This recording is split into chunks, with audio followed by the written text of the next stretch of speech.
Se eu me considero um grande ator ou apenas um tesão de homem? Se eu fiz plástica no nariz? Bah, se eu não acho que é errado uma grávida ser tão gostosa desse jeito? Se eu como muito leite moça com biscoito, creme cracker e salsicha e picles quando vou a Amsterdã? É isso que você está me perguntando? Se eu me considero um cantor emo? Se eu ser incrivelmente bem dotado para ocupar a presidência dos Estados Unidos? Se eu acho que pareço uma uva passa? Você está realmente me perguntando se sou bêbada, é isso? Se nós estamos com frio no saco?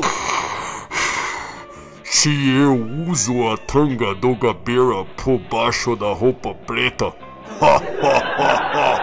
De novo a história da tanga. Sempre história da tanga. 30 anos de história do Brasil entre nós, se passando, e aqui estamos nós de volta, décadas atrás, com piadas de tanga. Tanga, tanga, tanga. Se eu me incomodo de ter ficado famosa tirando fotos só de tanga? Muito engraçado. Bah, se eu pratico yoga do tipo Ashtanga? Tá bom. Ashtanga, eu entendi. Todo mundo aqui é comediante agora. Vamos seguir com as perguntas, por favor? Se eu faria qualquer coisa para salvar o presidente dos Estados Unidos? Sim.